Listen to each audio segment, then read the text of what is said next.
a revelação do Evangelho da graça de Deus. Estamos bem-vindos, sejam todos os meus irmãos, à igreja que se reúne de forma interativa, a igreja sem paredes, a igreja são vidas. O tema da nossa mensagem é os evangélicos e a resistência ao Evangelho da graça. Eu vou repetir.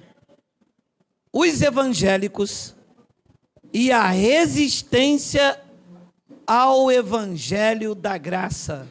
Vamos ouvir o que o Espírito da graça tem para ministrar esta manhã. Olha lá, segunda epístola de Paulo a Timóteo, no capítulo 4, versículo 14 e 15. Olha aí, Alexandre, o latoeiro, causou-me muitos males. O Senhor lhe dará a paga segundo as suas obras. Versículo 15. Tu guarda-te também dele. Mas por quê? Porque resistiu fortemente às nossas palavras. Vamos fazer uma breve confissão. Senhor e Cristo, eu te louvo, eu te exalto e te engrandeço o nome, se é que isto é possível, porque acima de ti só existe uma coisa, é a tua coroa de glória, esta mesma coroa que nós coroamos aqui esta manhã. Te oferecemos o perfeito louvor, o fruto dos nossos lábios que confessam o teu nome.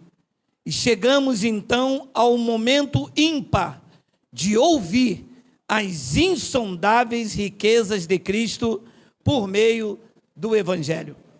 Eu te peço esta manhã, uma vez mais, que tu me uses, porque eu vou usar a tua palavra.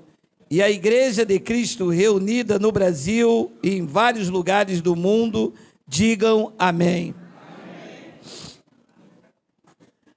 Evangélicos e a resistência contra o Evangelho da graça. O que é ser um evangélico? Até algum tempo atrás, eu pensava que ser um evangélico era quem passou para crente e que agora estava salvo. Era isto que eu pensava que era ser um evangélico. As pessoas me diziam, qual é a tua religião? Aí eu dizia, eu sou evangélico. Estou salvo em Jesus. E você vai para o inferno, é um perdido pecador. Na verdade, evangélico é quem segue dogmas, doutrinas da religião evangélica. Porque a religião evangélica tenta aproximar o homem por meio de mandamentos, ordenanças e rituais, aproximá-lo a Deus. Não é isto ou não é? É. Para você ser evangélico ou deter esta nomenclatura na sua vida, você tem que aceitar Jesus. Mas não é só isso, não.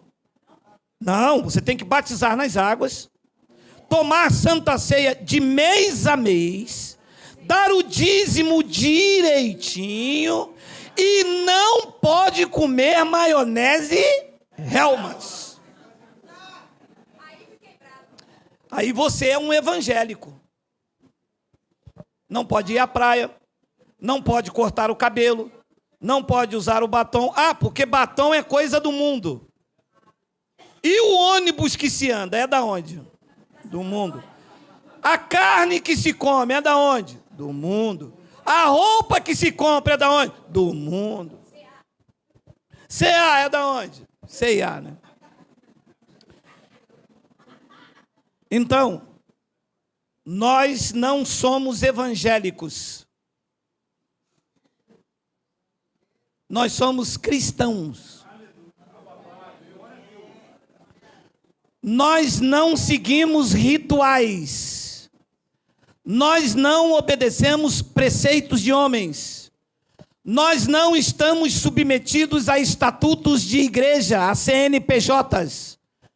O nosso estatuto são as 14 epístolas de Paulo, o evangelho revelado a Paulo no terceiro céus. Foi sobre os ensinos de Paulo que pela primeira vez os homens foram chamados de cristão. Nós somos cristãos porque seguimos a Cristo. Nós não somos evangélicos. Evangélico é uma religião que te impõe regras e mandamentos que não tem na Bíblia. Porque não tem. E um bonito de Maceió, bonito assim, ó. Tinha que ser de Maceió mesmo. Disse para mim, o senhor é um pervertido. O senhor só prega o evangelho. Ah, tá, eu sou pervertido porque prego o evangelho. Não, porque aqui na nossa igreja tem um estatuto. A igreja é tua, você pode botar estatuto, pode botar estatura, você pode botar o que você quiser. Na igreja de Cristo, o que manda é o evangelho. Como nós somos cristãos, nós seguimos o que diz evangelho. Ei, alô, que fique bem claro isto. Não, é porque lá tem um estatuto interno, pode ter o que vocês quiserem. Vocês não podem dizer que a igreja de vocês é de Cristo. Eu já contei aqui uma vez que Tomás de Aquino, um grande teólogo de uma certa época, foi fazer uma visita ao Vaticano e o Papa da época de então disse a ele, Tomás, hoje nós não podemos falar como Pedro e João, não temos prata e nem ouro. Dizia-se então que na época, não sei se tem hoje, há paredes incrustadas de diamantes, pedras preciosas de um lado e de outro. E ele disse, hoje não podemos falar como Pedro e João.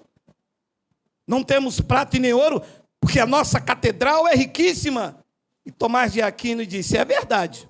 Vocês não podem falar que vocês não têm prata e nem ouro, mas vocês também não podem falar que vocês têm o poder de Deus, porque o poder de Deus é evangelho. A igreja pode ter regras, pode ter estatuto, pode ter doutrina, pode ter campanha, ela pode ter o que quiser. Ela não pode dizer que é de Cristo, porque no evangelho não tem isso. Me prove. Os doutores e os mestres que me ouvem, que me atacam, mostre-me no evangelho onde tem isto. Me mostre e me comprove no evangelho aonde Jesus consagrou algum apóstolo com óleo. Tem? Então não me venha com churumelas. Então existe uma resistência fortíssima por grande parte, não são todos, por grande parte dos evangélicos quando você mostra o evangelho da graça de Deus.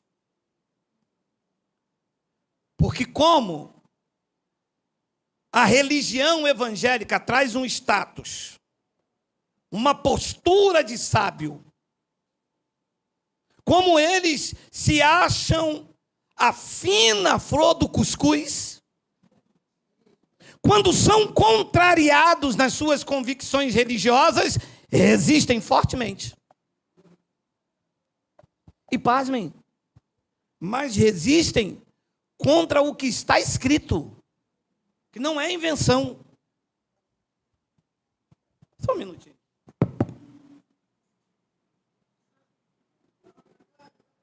É de ouro, mamãe, vou jogar não. Pesado? Se uma pessoa tem como referência um rótulo denominacional, se ela é evangélica de carteirinha, ela não aceita evangelho.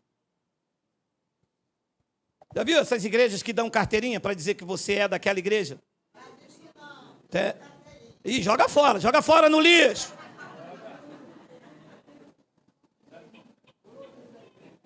Se ela for esse tipo de crente, se ela fez teologia, se ela é missionária, se ela é pastora, se ela tem salário, se ela defende placas, se ela diz assim, eu sou da igreja X, eu não aceito isso porque eu sou uruguaiana, para não dizer o nome, né? O que você é? Eu sou uruguaiana do pé roxo. E você? Eu sou de Cristo. Mas não aceito. Não, se você é de Cristo, você é de qual igreja? Da de Cristo. Não, sim, e o nome? Igreja de Cristo. Não, mas eu sei. Mas quem é o pastor? Cristo. Ah, não vale, não aceito, não pode, isso é heresia.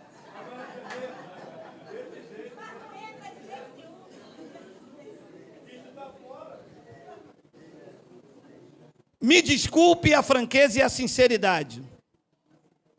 E quando eu falo isso, não estou atacando a pessoa. Mas evangélico não aceita evangelho. Ela aceita mandinga. Ela aceita copo d'água depois da oração. Não resiste. Você diz a ele, bebe esta água depois da oração. Ela não consulta se está no evangelho, ela bebe. Ela aceita passar óleo na carteira, ela não consulta se está no evangelho, ela passa. Ela faz a campanha, não consulta se está no evangelho, ela faz. Faz ou não faz? Faz.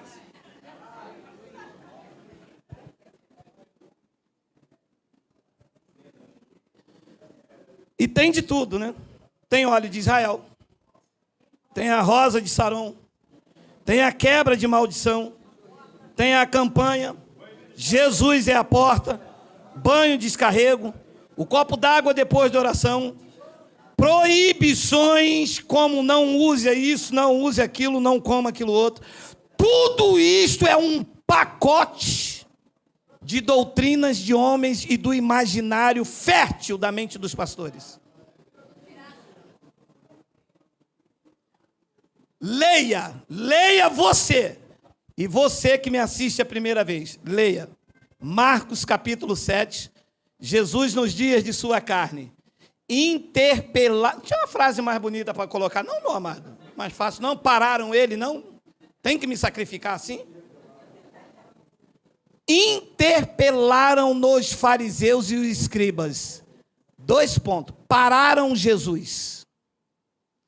Quem que parou? Os cristãos? Não. Os religiosos. Por que não andam os teus discípulos de conformidade com a tradição dos anciãos, mas comem com as mãos por lavar? 6. Respondeu-lhes, bem profetizou Isaías a respeito de vós hipócritas. Mas, que linguajar gostoso, né? De vós hipócritas, como está escrito, vamos ler. Este povo honra-me com os lábios, mas o seu coração está longe de mim.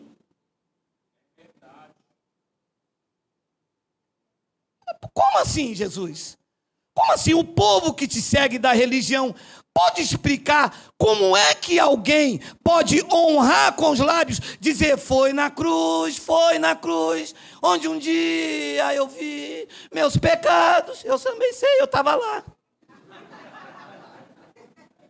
Como é que alguém pode cantar isso e o coração está longe de mim? O que é que acontece que tira a boca, louva e o coração fica longe?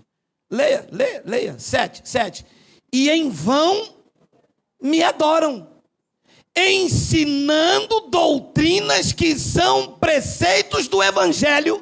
Não. São preceitos de quem? Não. E o efeito faz o quê?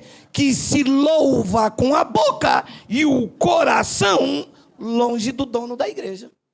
Olha aí.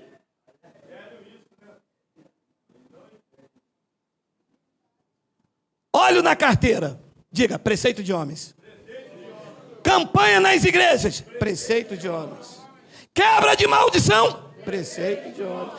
Esta adoração é vã e não tem vínculo com Deus. E quando você mostra a verdade, a pessoa diz, eu não aceito a verdade. Ela aceita o quê? Doutrina e preceito dos homens. E o seu culto? Não tem vínculo com Deus. A adoração é em vão. Está escrito ou não está escrito? Está. E por que que a igreja então se submete à doutrina de homens? Por quê? Porque são evangélicos.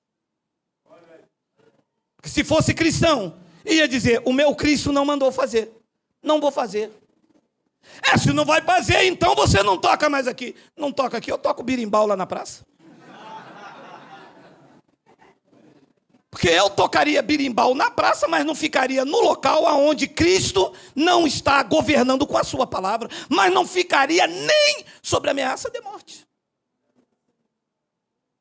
Mas eles têm medo dos homens, têm medo de perder, de deixar de tocar, têm medo de ser excluído, têm medo do banco da Dice e vão se submetendo a doutrinas de homens, pensando que estão agradando a Deus.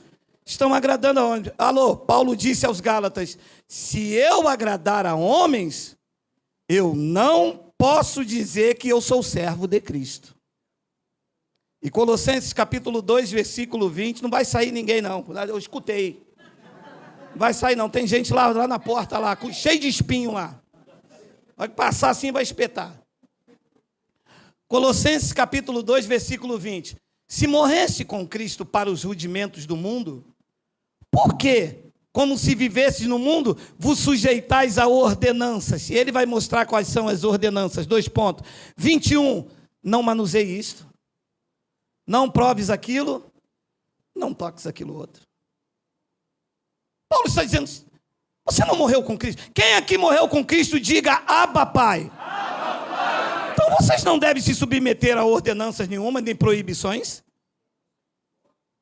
Se vocês estão mortos com Cristo, como é que vocês vão se submeter à ordenança de um homem que diz aqui, meu amado, você não tem noção como eu ficava para morrer quando a minha mulher queria usar aquele batom da Mary Pera. E o pastor dizia, quem usa batom da Mary Pera é pombagira. E aonde está escrito isso, meu amado? E ele diz, não manuseie isto, não proves aquilo, não toques aquilo outro. 22. Segundo os preceitos e doutrina dos homens. Então essa coisa de, não pode tocar isto, não pode aquilo. Não pode cortar o cabelo, não pode usar isso, não pode usar aquilo, não pode usar bermuda, não pode usar camiseta, não pode... Paulo está dizendo pela revelação do Evangelho que essas coisas são preceitos e doutrina de homens. Por quê? Porque todas essas coisas com o uso se acabando, se destrói. Depois ele diz no versículo de número 23, tais coisas... Mas olha. Se vocês nunca viram Paulo pregando esta passagem, vocês vão ver Geraldo. Meu amado, preste atenção no que esse homem está falando. Tais coisas, com efeito, essas proibições, esse rigor, tem até aparência de sabedoria. Primeiro, como o culto de si mesmo. Pode parar aqui. Não é assim? Aquele monte de cadeira sentado aqui, um terno mais bonito que o outro comprado com dinheiro do povo, porque é com dinheiro do povo, eles não trabalham. Eu falo, não tenho medo não. Eu falo porque eu não tenho medo. Ninguém pode me matar, ninguém pode matar quem morreu com Cristo. Ninguém pode matar quem morreu com Cristo. Já estou morto, ninguém pode matar o morto, meu amado, estou mortinho. Meu espírito vive, essa carne já morreu, já acabou. Então ele diz, isto tem até uma aparência de sabedoria. Nossa! Tais coisas, com efeito, têm aparência de sabedoria, como o culto de si mesmo, de falsa humildade, de rigor ascético. Todavia, isso não tem valor algum contra a sensualidade. Paulo está dizendo, isso não freia a carne. Pode estar de burca, a carne vai ficar sempre ativa. Abençoados, todas as vezes que um pastor, um pregador, tirar você do evangelho, ele está te criando uma resistência à verdade de Cristo. Então, alguém poderia me perguntar, o que é evangelho? Evangelho é a doutrina revelada a Paulo, que vai de Romanos a Hebreus. Aqui, nessas 14 epístolas, estão a base doutrinária para o cristão viver uma vida de temor e santidade a Cristo. Nas 14 epístolas de Paulo, estão a base doutrinária para a igreja de Cristo. Não é para a igreja do homem. Não é para a igreja que abriu ali, abriu lá, abriu lá. É para a igreja de Cristo, consumada no madeiro. Então, como regra de doutrina, ele deixou as 14 epístolas de Paulo. E Salmos, não é doutrina, é livro poético. E os profetas, já estão dizendo, são os profetas do antigo pacto. Então, todas as vezes que um pregador tem como base doutrinária Mateus, Marcos, Lucas e João, ele está criando com essas bases uma resistência para que você não aceite o evangelho de Cristo. E vou dar um exemplo. Quando você diz a uma pessoa, o dízimo não é da graça, o que é que ela leva você para onde? Mateus 23, 23. E diz assim, olha aqui, se o dízimo não é do Novo Testamento, como é que está escrito aqui em Mateus 23? Primeiro, que Jesus não está mandando a igreja dar dízimo. Ele está falando com os fariseus e hipócritas, que seguiam a lei. E segundo, que Mateus, Marcos, Lucas e João não é Novo Testamento. O quê? Vou embora. Não vai, está fechadas as portas. Armaram uma cilada para você, você vai ouvir tudinho. Mateus, Marcos, Lucas e João são livros históricos e que os pregadores colocam na tua mente para criar uma resistência ao evangelho de Cristo. Leia, Lucas 16, 16. Só vai embora, depois que ler você pode ir embora. Leia aí. A lei e os profetas vigoraram até Malaquias. De Malaquias para cá já é graça. Olha o dedinho, nananina não. É só até a 4ª série, mas foi o suficiente para ler, filho. Diz que a lei e os profetas vigoraram até João. Significa que até João, o que é que estava em vigor? Diga, a lei.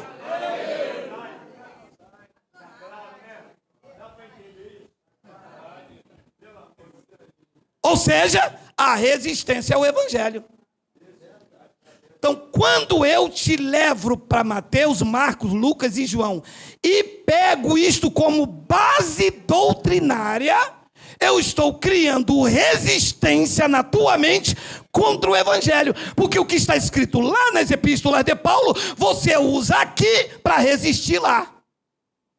Só que esse é o território ainda da onde? Da lei.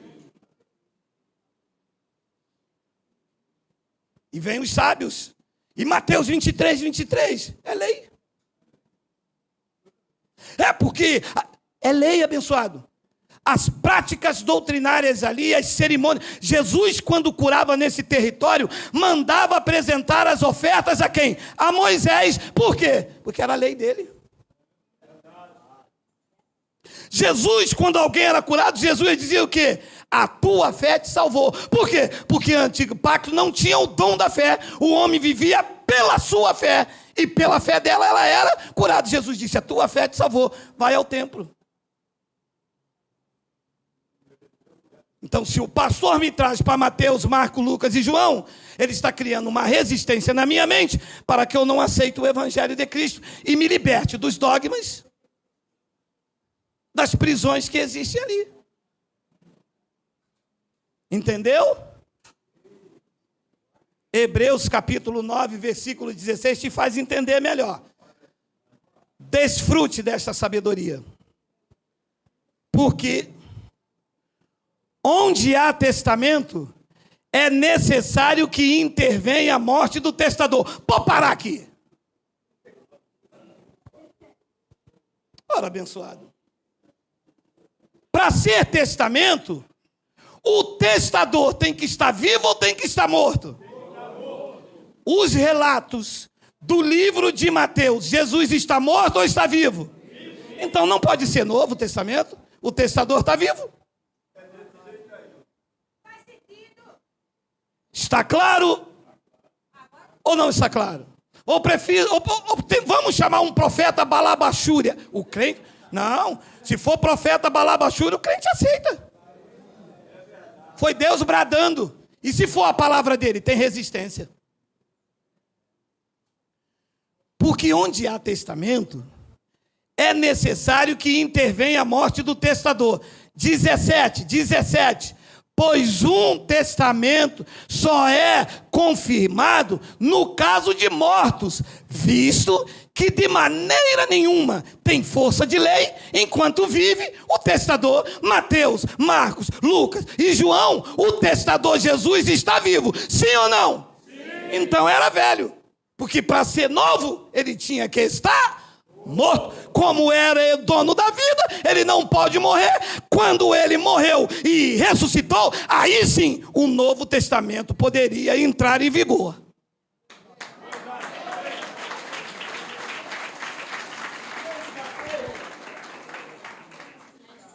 E um grande teólogo, balabachúria, creme craque, sambambaia, me disse, Geraldo, Mateus, Marcos, Lucas e João foi escrito no ano 65, portanto ele já havia ressuscitado. Sim, cronologicamente foi escrito em 61, 62, 65, mas está contando a ressurreição ou o fato histórico ali se reporta ao nascimento? Então todo o conteúdo fala da vida, apresenta ele nascendo. São livros históricos sobre os dias de Jesus cumprindo a lei. Não estudei não, doutor. Eu não entrei numa sala de teologia. Eu não fiz um cemitério igual vocês fizeram. Eu tive um chamado e rasguei o meu coração, e este evangelho entrou, dilacerou a minha alma como espada afiada de dois gumes. A minha sabedoria não foi produzida num gabinete pastoral e nem numa escola de teologia. A sabedoria em mim foi dada pelo Espírito Santo para reduzir a nada as coisas que são. Deus chamou os humildes para confundir vocês. Leva mal não, doutor. Leva mal não. E eu vou lhe ser sincero. Qualquer um homem na face da terra que subir a um local, sentado, deitado ou em pé, não importa. Se ele não pregar evangelho, ele não pastoreia, ele falseia. Manobra, manipula, engana, aprisiona, bota medo, regras, costumes, doutrinas e preceitos dos homens e faz com que a igreja de Cristo o adore em vão. E eu vou repetir, se não pregar o evangelho, o homem não pastoreia segundo o dom da graça, ele falseia. E olha o que já disse o profeta em Jeremias, capítulo de número 9. Olha aí. Prover a Deus, a minha cabeça se tornasse em águas, e os meus olhos em fonte de lágrimas. Então eu choraria de dia e de noite os mortos da filha do meu povo. O profeta estava vendo o povo sucumbindo. Os mortos da filha do meu povo. Dois. Prover a Deus, eu tivesse no deserto uma estalagem de caminhantes, então deixaria o meu povo e me apartaria dele, porque todos eles são adúlteros, são um bando de traidores. O profeta falando, o profeta Jeremias. Ponto e vírgula, versículo 3. Curvam a língua como se fosse o seu arco para a mentira, fortalecem-se na terra, mas não para a verdade, porque avançam de malícia e não me conhece, diz Gerá. Diz quem?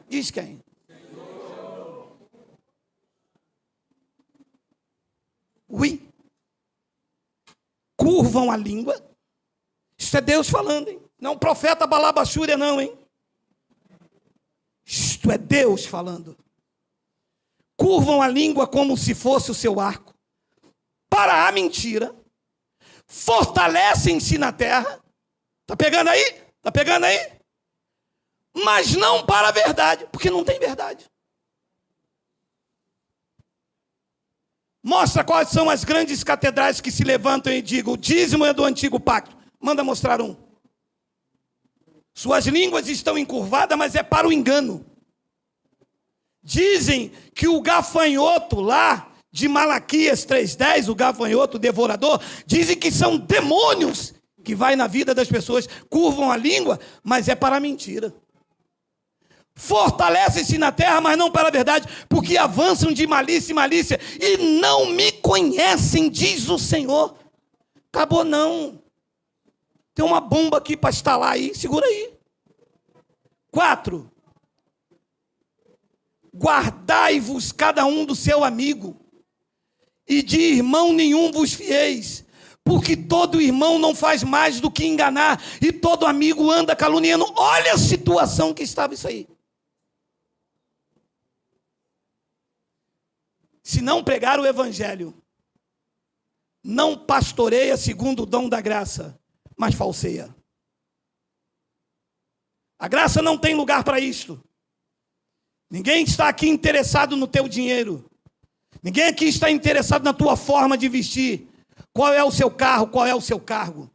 A graça cuida do teu espírito, que reflete na tua carne para uma vida de temor e santidade a Cristo e não a homens. 5. Cada um zomba do seu próximo e não falam a verdade, ensinam a sua língua a proferir mentiras, cansam-se de praticar a iniquidade. 6. Vivem no meio da falsidade e pela falsidade recusam conhecer-me, diz o dono da igreja. Sabe que é mentira o que prega, mas quando chega a verdade, resiste. Não quero nem ver. Minha irmã, mas é um vídeo aqui. Não quero nem ver. Vocês só querem pegar para crente. Prega para quem não é crente.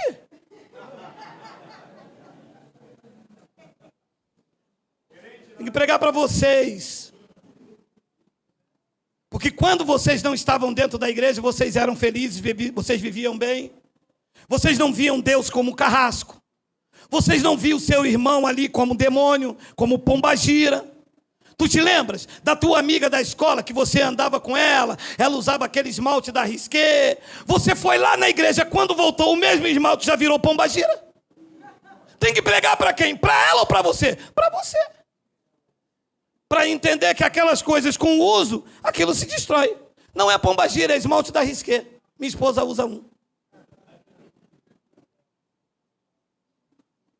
Vivem no meio. Desperta, ó tu que dormes, e ouça o que diz o Senhor. Vivem no meio da falsidade, e pela falsidade recusam a conhecer-me, diz o Senhor. E um abençoado me disse, eu sei, mas eu sou presidente da convenção. Salário de 15 mil reais. Se eu pregar isso, eles me botam para fora. Eu perco a minha cabeça. Vou mandar um recado para você lá do Acre. Perca a tua cabeça, perca o teu cargo, perca o teu salário, mas não viva no meio da falsidade resistindo ao evangelho. Eu perderia a minha cabeça, mas não perderia o meu caráter cristão. Se um homem desse pode dizer para mim que é cristão, meu amado, resistindo à verdade por causa do salário, por causa do status. Um outro abençoado teve aqui e disse, mas eu faço parte do grupo jovem da igreja. Pastor, como é que eu vou sair de lá? Sai pela porta. Sai pela porta.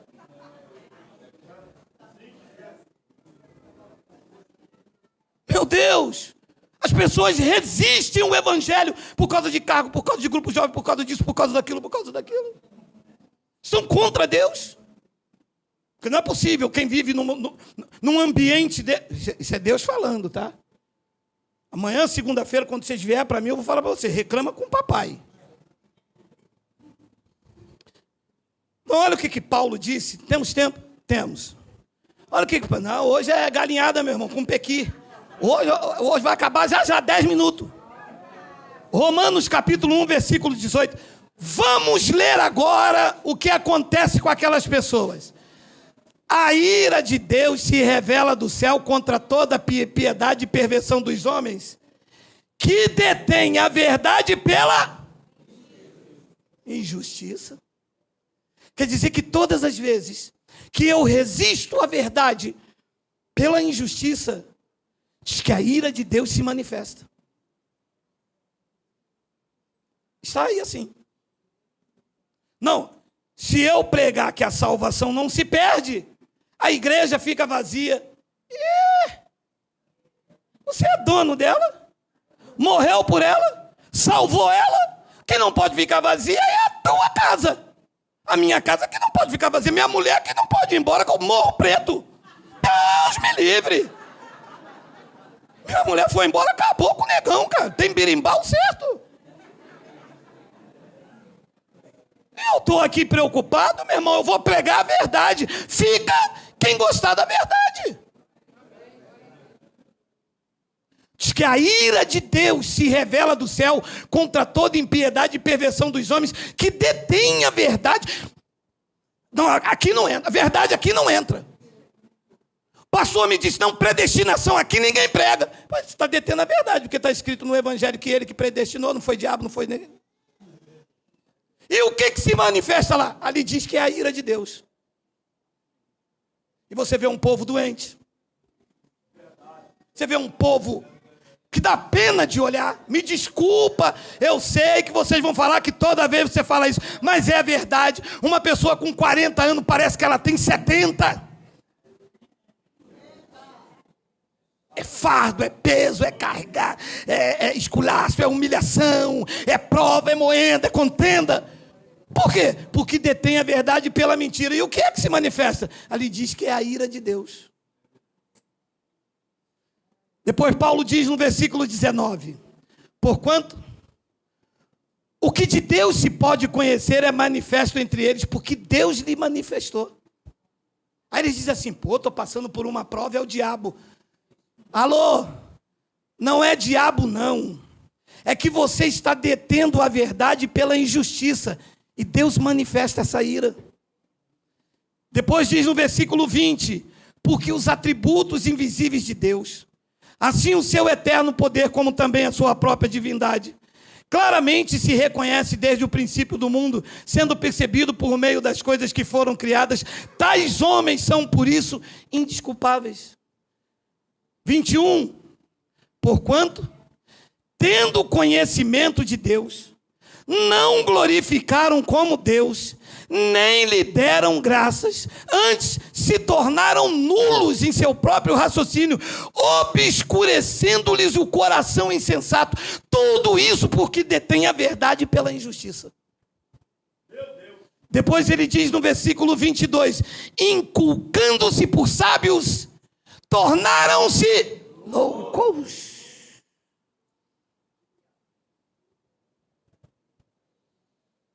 E ele diz no versículo 23, e mudaram,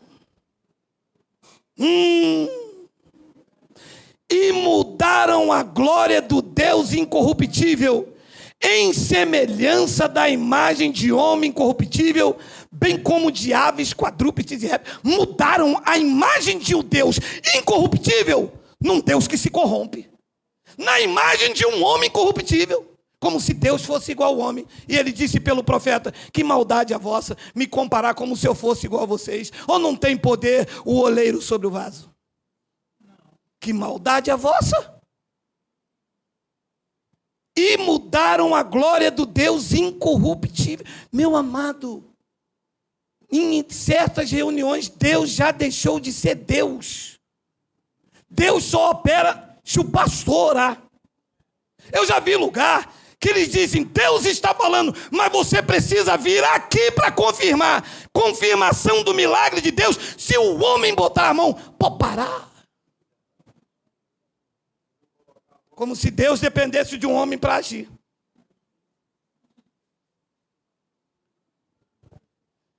Leia o 24. Por isso, Deus entregou tais homens à imundícia, pelas concupiscências de seu próprio coração, para desonrarem o seu corpo entre si. Quem foi que entregou esses homens para desonrar esse corpo? Foi a pombagira? Quem foi? Quem foi? Quem? Quem? Então, quando eu vejo homem com homem, é demônio, é pombagira? Ou diz ali que foi Deus que entregou eles a isso? Deus. E a igreja diz o quê? Aquele homem está deitando com aquele homem ali, Exu Miranda.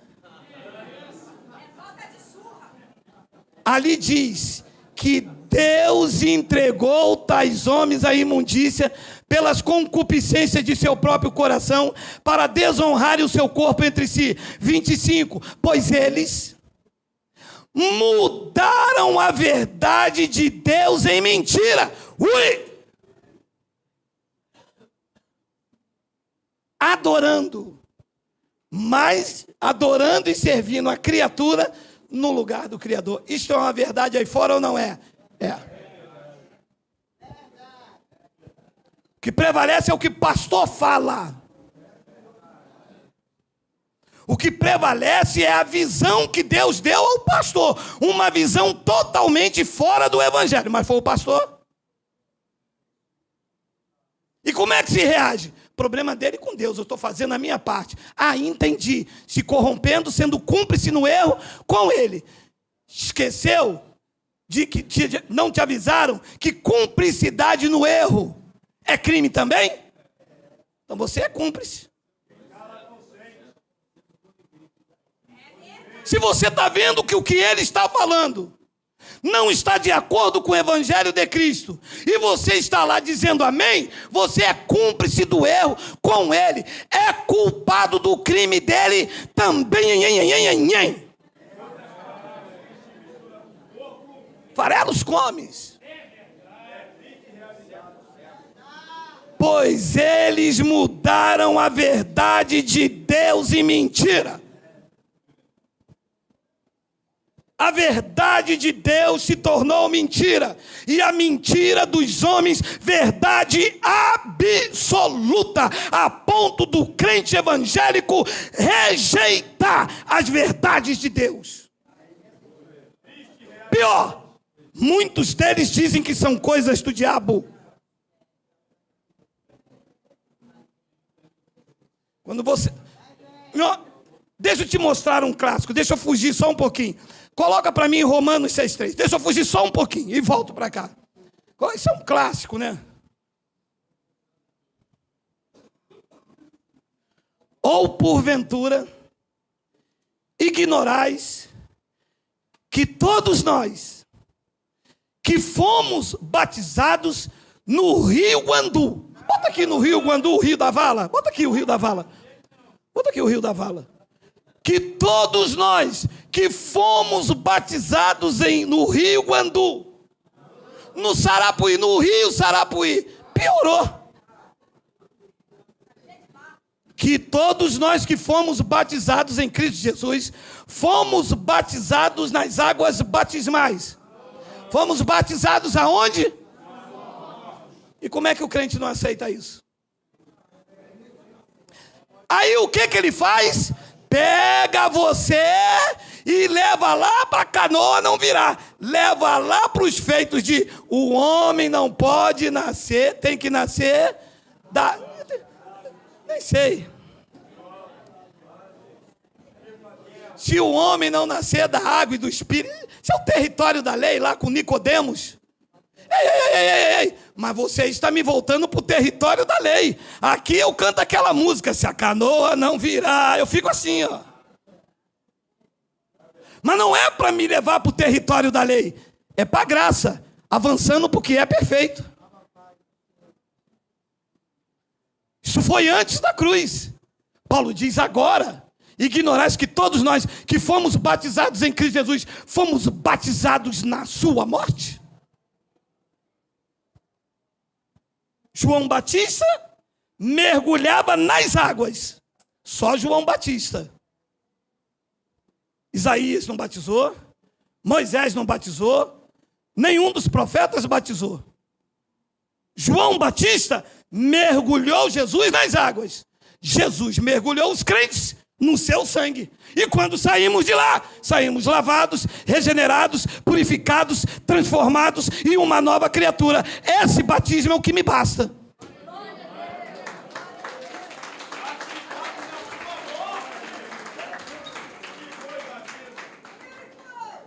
Então eles mudaram a verdade de Deus. Coloca lá para mim, Miguel, por favor, Romanos 1:25. Eles mudaram a verdade de Deus em mentira, adorando mais a criatura do que o Criador. Defendem mais a placa, defendem mais a convenção, defendem mais a nomenclatura, mas não defendem o Evangelho. Por quê? Porque não foram gerados pelo Evangelho. Hoje você defende o Evangelho, você não defende Geraldo. Geraldo não precisa que ninguém defenda ele. Geraldo luta taekwondo, karatê, kung fu e birimbau rodado. Geraldo não precisa de ninguém defende ele. Hoje você defende Evangelho, doa quem doer. Você diz, pode parar, não é bem assim. Olha aqui, as epístolas de Paulo, abre em Gálatas. Não é isso que você faz? É isso. Por quê? Porque hoje tu foste gerado pelo Evangelho. Mas no começo não foi assim. Nós éramos gerados na nossa tradição evangélica. Você é dessa igreja, tem essa carteirinha com a assinatura do pastor presidente. Tinha uns que botavam um crachá assim no peito. Quando andava assim, ó.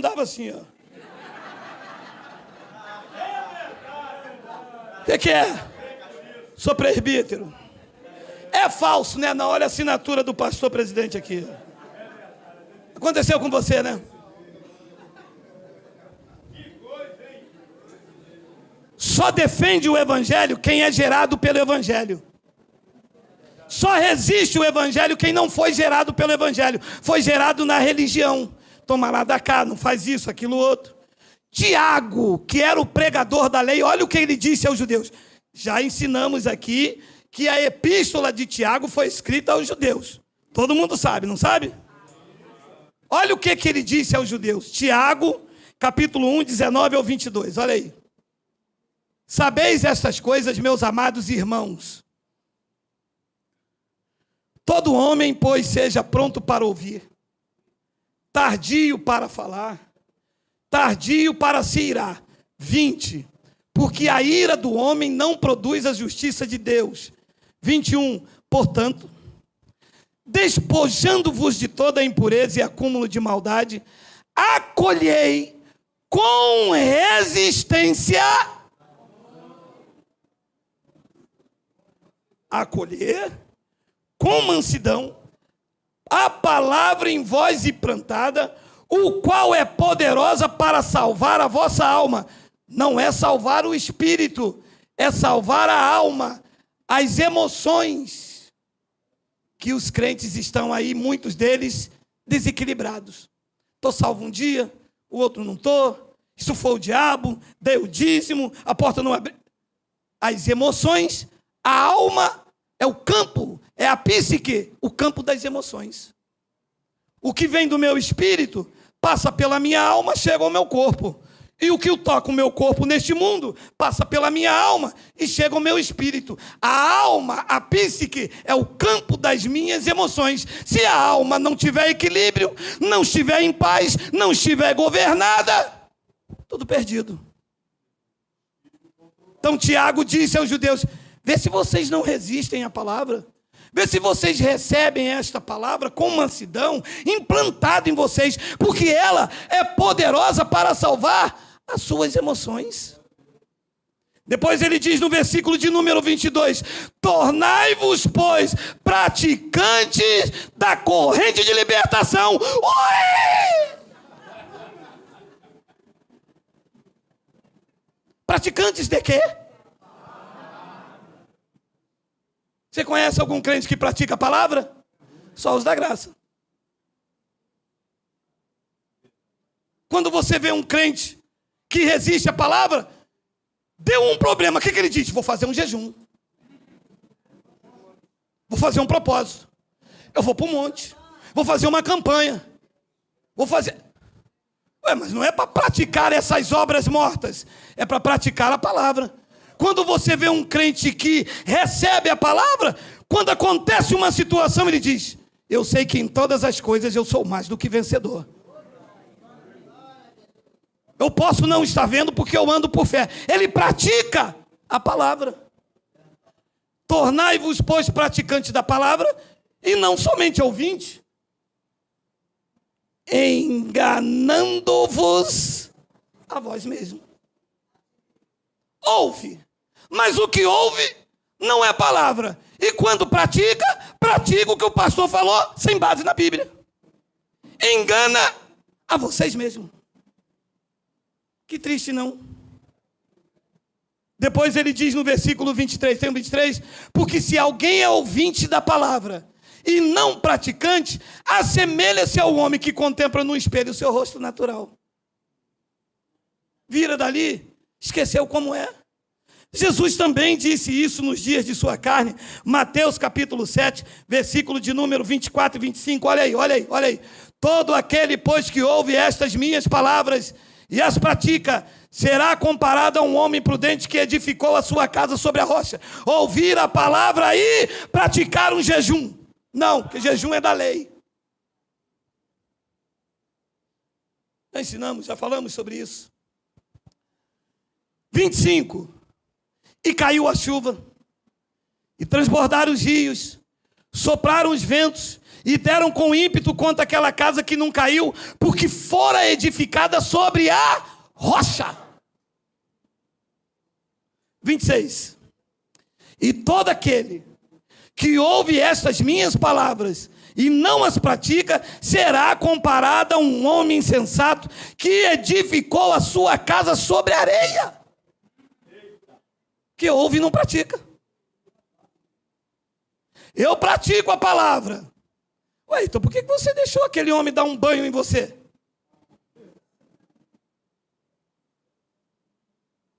Era para praticar.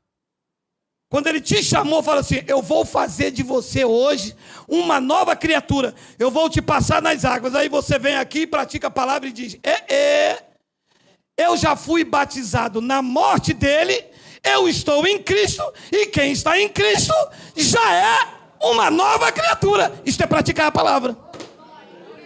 Diz que você é considerado como um homem prudente. mas não pratica a palavra, pratica obras judaicas. E ele diz: e todo aquele que ouve estas minhas palavras e não as pratica, será comparado a um homem insensato que edificou a sua casa sobre a areia. 27. E caiu a chuva, transbordou os rios, sopraram os ventos, deram com ímpeto contra aquela casa, e ela desabou, sendo grande a sua ruína.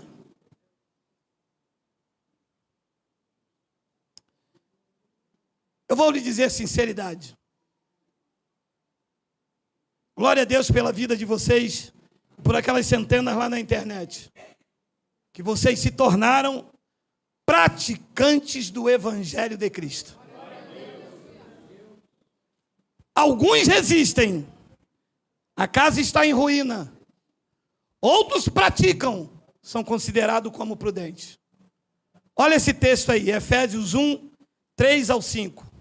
15 minutos para terminar. Não, hoje é galinha com um pequi, recebi de um irmão, eu não vou falar o nome, senão vocês vão querer também. Galinhada. Olha aqui, olha aqui, olha aqui.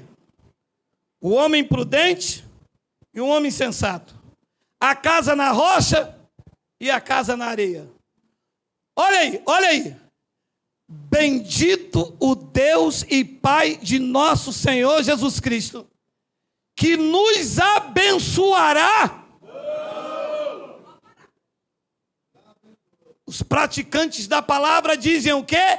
Abençoados com todas as sortes de bênção. Porque está escrito. Então eu pratico a palavra. Então, se eu pratico a palavra, eu posso dizer: Deus te abençoe.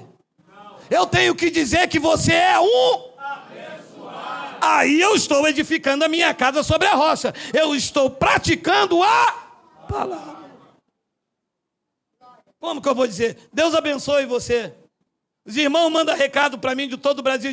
Geraldo, Deus te abençoe. Ô, meu irmão, sou praticante da palavra. Nós já somos abençoados em Cristo. Ainda que os meus olhos não vejam, ainda que a minha carne não sinta, eu não ando pelo que eu vejo, eu ando por fé, e por fé eu pratico a palavra e recebo, que cada um dos senhores aqui nesta manhã estão abençoados com todas as sortes de bênçãos espirituais.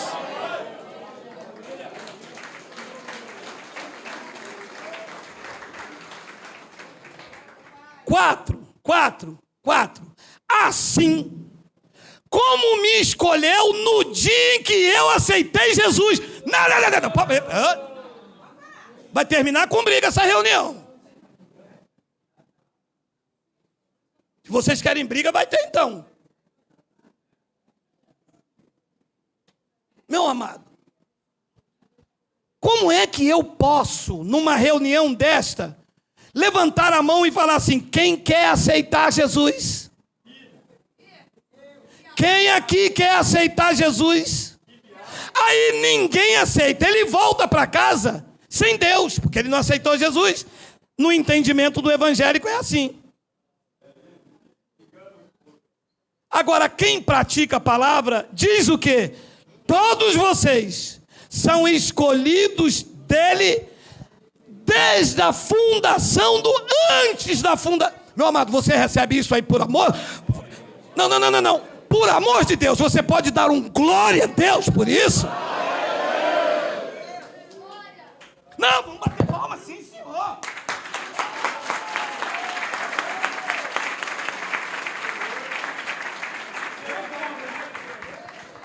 Meu amado, ele nos escolheu antes da fundação do mundo.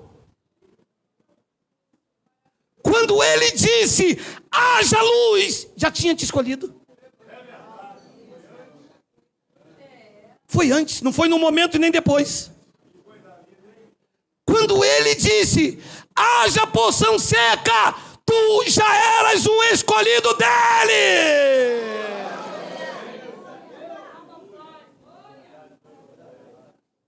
Isto é praticar a palavra. Isto é viver com autoridade nesta terra. Isto é saber que eu posso passar na linha vermelha, bala de um lado, bala de outro. Ele me escolheu desde a fundação do mundo, todos os dias escritos e determinados, quando nenhum deles havia ainda, só desço a sepultura quando o trono falar. É hoje, do contrário, é graça sobre graça. Diga glória a Deus. Pratique a palavra, diga: eu sou um eleito.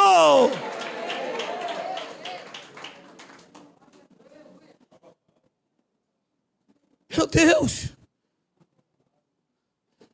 Assim como nos escolheu nele antes da fundação do mundo, para sermos desgraçados, o pó da terra, o miserável, o misinfim, a pombagira, o preto velho. Preto velho não.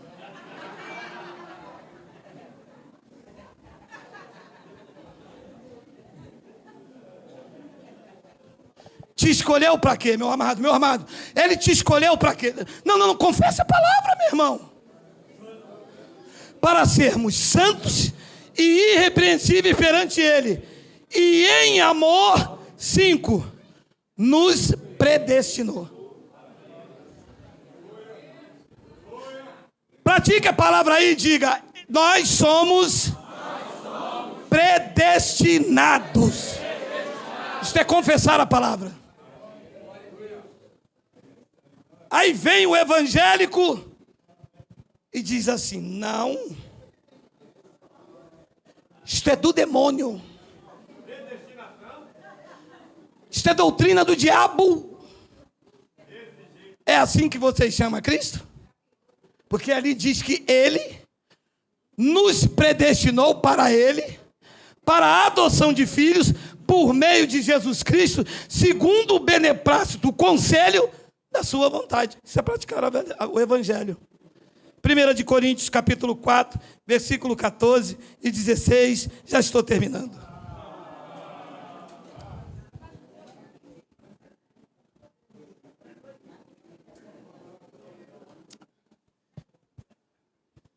Não vos escrevo estas coisas para vos envergonhar. Pelo contrário, para vos admoestar como filhos meus amados. 15.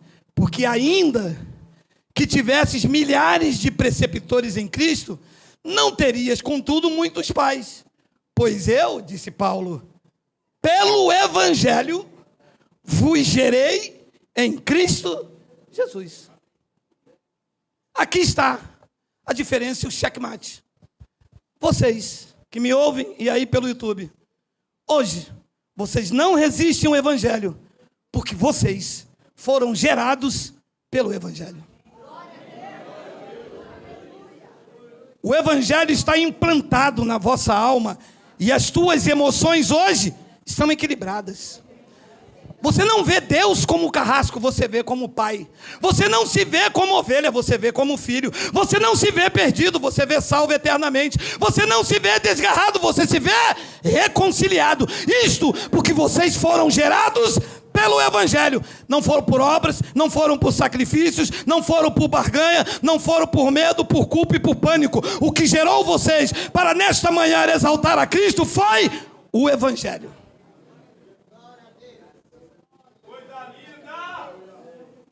Então resistir fortemente ao Evangelho. É por isso que o povo aí fora está gemendo, sem vida, clamando, angustiado, sem resposta. O povo está triste, abatido, sem vidas. Estão no calabouço de suas emoções. Muitos que me ouvem agora estão desejando a morte. Perderam a sua vida na religião evangélica, uma vida infrutífera, uma vida sem brilho, sem perspectiva, sem Cristo manifestado na vida delas. Tudo isso porque rejeitaram o Evangelho e andam segundo os preceitos dos homens. E uma frase que eu quero pegar um gancho está em Marcos capítulo 2, versículo de número 22. Olha lá: ninguém põe vinho novo em odres velhos. Do contrário, o vinho romperá os odres e tanto se perde o vinho como os odres, mas se põe vinho novo em odres novos. A graça é para colocar nos gentios, nessas vidas que não resistem ao evangelho. Os pastores estão pegando a lei, o vinho velho, e colocando em odres. Qual é a consequência? Vidas rompidas. Vidas estragadas. Vontade de morrer. Um crente com vontade de morrer. Minha mulher veio linda, feliz, do mercado. Fez lá umas coisas lá. Poupa daqui, poupa dali. E uma mulher do lado dela, cabisbaixa, e de repente ela soltou a frase que nos chamou a atenção. Ela disse: Maranata, Senhor, Maranata. Eu disse: o que é que está vendo, minha amada? Ela: não, ora vem, Senhor Jesus, eu não aguento mais. Vem para você, minha amada, nós acabamos de receber nosso pagamento.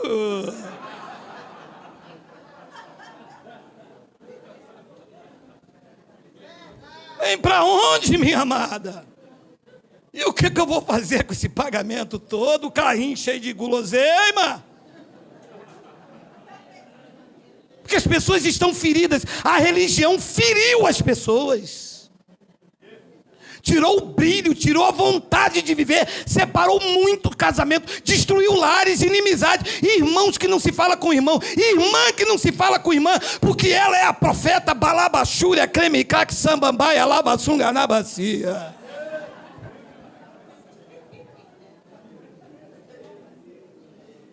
Acabou. Destruiu. A religião se alimenta do engano e do sofrimento dos outros. A igreja vive do sofrimento dos outros. Teu filho está na droga? Venha que o pastor Malaquita faz uma oração para Sunce.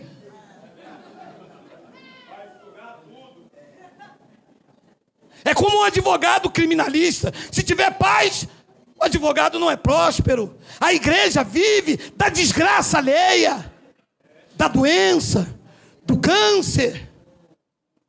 É isso que se oferece aí fora. Mas Cristo não veio oferecer estradas sem perigos. Ele não veio oferecer flores sem espinho. Ele veio trazer luz nas trevas, presença na angústia. Ele veio trazer segurança para a sua alma.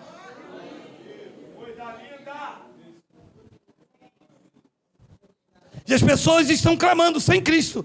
Por que estão sem Cristo?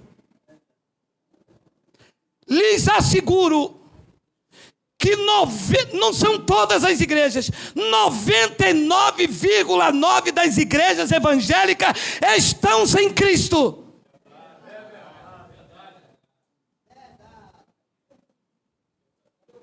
Lhe asseguro isso com palavra dele aberta. Coloca para mim Gálatas capítulo 5, versículo de número 4, por favor. Vê se desce pela garganta de vocês. Não é vocês aqui não, é lá do sistema onde essa mensagem vai cair, tá?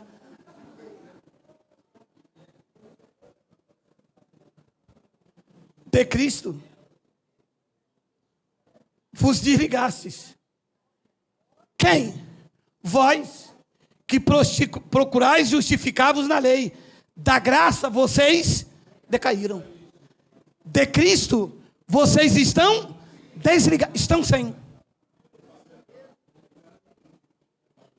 Toda e qualquer igreja, em nome de Deus, que prega dízimo, que prega campanha, que batiza nas águas, que come pão e que come suco, porque isso são obras da lei, todas na autoridade do Espírito vivo que habita em mim e habita em você, todas elas estão desligadas de Cristo, na autoridade da unção do Espírito Santo. Eu declaro isso esta manhã com a palavra aberta. Todas. Não sei se o nome certo é esse, me perdoe, meu baixo grau de escolaridade, do Aiapoque ao Chuí, de Roraima a Rio de Janeiro, todas, se praticam as obras da lei, vocês estão desligadas de Cristo. Digo eu, pelo poder de Deus, desperta, ó tu que dormes, levanta-te dentre os mortos, e Cristo, o seu evangelho, vos esclarecerá.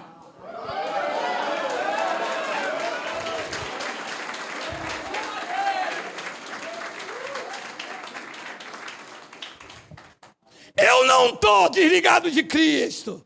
Me diz quem resiste o evangelho. Aqui diz que você está sim. Você se justifica na lei. Quando você mostra alguma coisa a alguém, você vai lá na lei. Olha aqui, João Batista batizou. Isto é a lei. Olha aqui, tem que dar dízimo. É a lei. Você está se justificando. Gálatas capítulo 2, Miguel, que está descendo um fresquinho aqui. Agora eu vou até as 5 da tarde. Não sai mais para ninguém. Deixa a galinha para lá. Gálatas capítulo 2, versículo 20, olha aí. Deixa a galinha para lá, depois faz outra. Logo, já não sou eu quem vive, mas Cristo vive em mim. E esse viver que agora eu tenho na carne, eu vivo pela fé no Filho de Deus, que me amou e a si mesmo se entregou por mim. 21, não anulo a graça de Deus. Se a justiça para a minha vida está na lei, está em Malaquias, está em Marcos, Lucas e João, logo segue-se que Cristo morreu.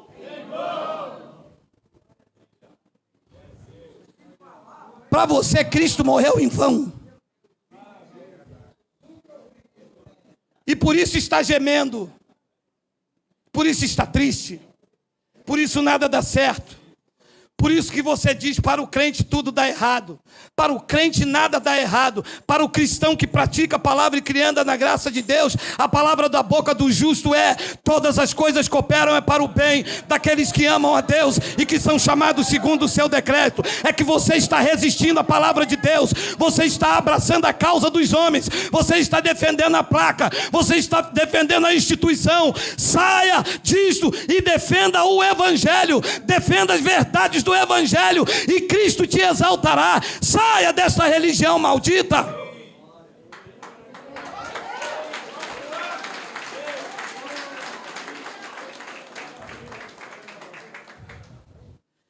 Eu não sei para quem Deus vai me usar agora,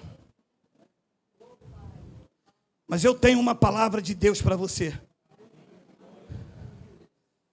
Eu não sei para quem Deus vai me usar, mas olha o que disse o profeta Jeremias, capítulo 15, versículo 18. Porque dura a minha dor continuamente, e a minha ferida me dói e não me admite cura.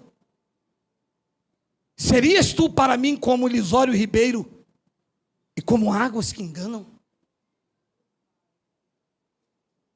Eu não sei, mas pelo Espírito de Deus eu acredito que esta é a situação de centenas e centenas e centenas de cristãos que me ouvem nesta manhã. Estão assim, com uma dor que dura continuamente. Uma dor na alma, um vazio, que busca, que bate e a porta não abre, que clama e ninguém responde, que chora e ninguém enxuga as lágrimas, porque estão buscando em águas rotas, em cisternas rotas, e não na fonte da vida eterna que é Cristo. Em busca de Deus entraram em alçapões, em busca da verdade estão alimentando o engano, e uma dor que dura continuamente. 20 anos a igreja não vê o agir de Deus, não tem paz, não tem prosperidade, não vê, não vive o sobrenatural de Deus, vive e ouve os testemunhos dos outros, mas não tem testemunho de milagre na sua vida, porque a fonte não é Cristo.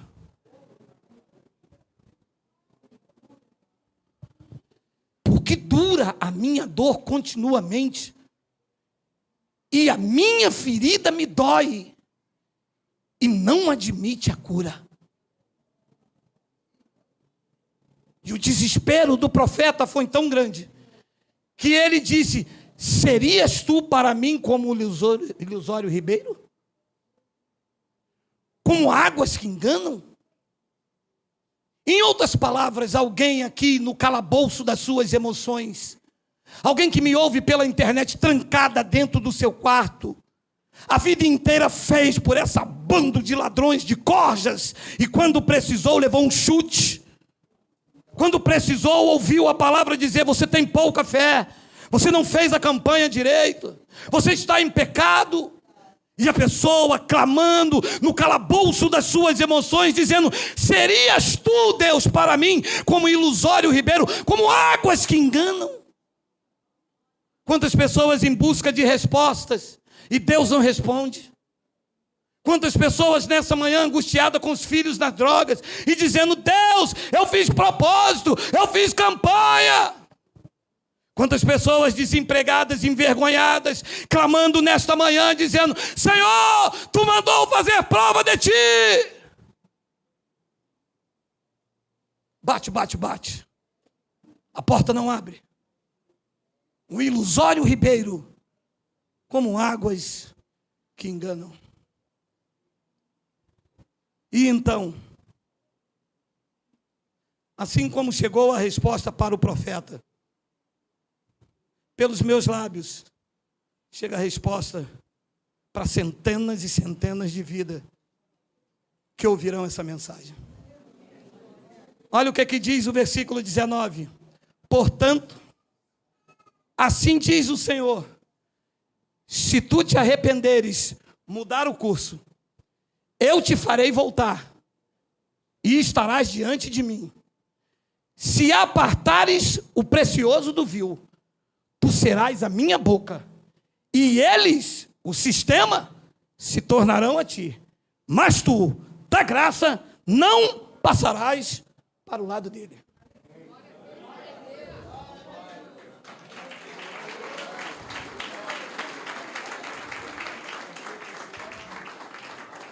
Se tu voltares, eu te farei voltar. A cura brotará sem detença. A paz será a tua retaguarda. E quando tu clamares: Senhor, Ele dirá: eis-me aqui. Quando tu apartares o precioso do vil, tirar a lei e deixar apenas a graça de Cristo, a palavra revelada, a única palavra que restaura as emoções, a âncora para a tua alma. A cura não é um bálsamo, é a cura para a tua ferida. Olha quantas pessoas curadas aqui nesta manhã, olha quantas pessoas libertas aqui. Quem está liberto e curado pela essa palavra, diga glória a Deus. A cura brotou sem detença.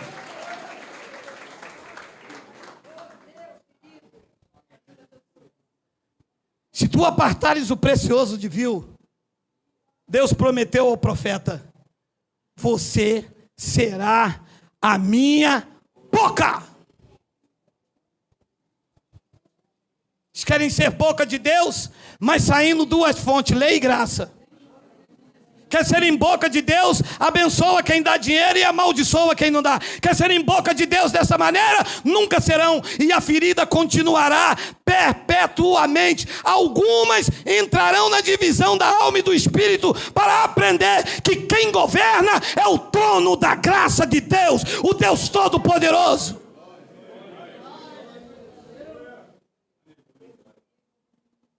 Eu vou lhe repetir uma frase: você nunca terá o que deseja, enquanto não for o que Deus quer. Enquanto não entrar no eixo, enquanto não separar o precioso do vil, enquanto você não entender que o trono é que governa, não é você que governa Deus. Como os crentes fazem: Deus não é a lâmpada de Aladim, esfrega, esfrega, esfrega, esfrega, 3 desejos. Não é isso, não é assim que funciona. Tu estarás diante, meu amado. Que palavra! Se separar o precioso do vil, isto é lei, isto é graça. Isto é doutrina dos homens, isto é doutrina de Cristo. Isso é o evangelho para a minha vida, eu não resisto. Não há resistência em mim, eu me entreguei a essa palavra. Eu aprendi a separar o precioso do vil. Querem ser boca de Deus? Aprenda a separar a lei da graça e viva somente o evangelho do Cristo ressuscitado para a tua vida.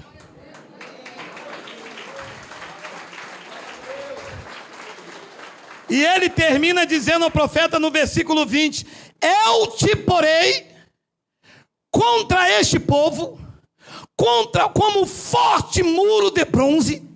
Eles pelejarão contra ti, mas não prevalecerão contra ti, porque eu sou contigo para te salvar, para te livrar deles, diz o Senhor. Quem recebe aí diz glória a Deus. Forte muro de bronze.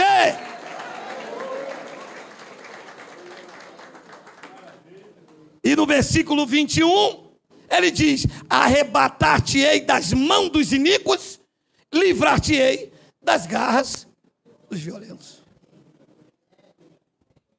Quando aprenderes a separar o precioso do vil, não resistir o evangelho. Está escrito? Eu creio. Está aqui? Eu recebo. Rompa com o sistema religioso. Alguns não rompem com medo do homem, com medo do pastor. E eu vou para onde? Para qualquer lugar que não seja o engano. Você pode ir para qualquer lugar que não seja o engano. Vê se você recebe essa palavra, que é um clássico. Hebreus capítulo 13, versículo de número 5. Eu deixo vocês almoçar com essa palavra aí, tá? Bota guardanapo, pega garfo e faca e pega essa palavra e... Seja a vossa vida sem avareza. Contentai-vos com as coisas que tendes, porque ele tem dito: de maneira alguma te deixarei, nunca, jamais te abandonarei. Recebe isso aí? De maneira alguma te deixarei. Só que não é bem assim, diz o pastor evangélico. Se você cortar o cabelo, Deus te abandona. Se você usar o batom, Deus te abandona. Ué, mas aqui diz que de maneira alguma.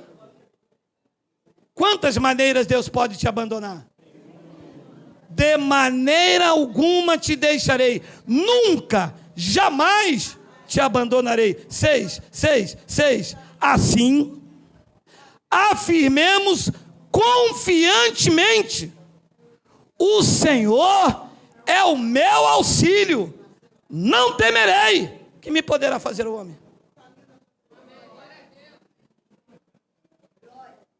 Afirmemos confiantemente. Abençoados, diga não ao sistema religioso, diga não à religião evangélica e comece hoje a ser um cristão, um homem que confessa o evangelho de Cristo, e a tua cura brotará sem detença. A luz e a noite para você serão a mesma coisa. Ele será a tua retaguarda. Assim seja, assim disse o evangelho de Cristo.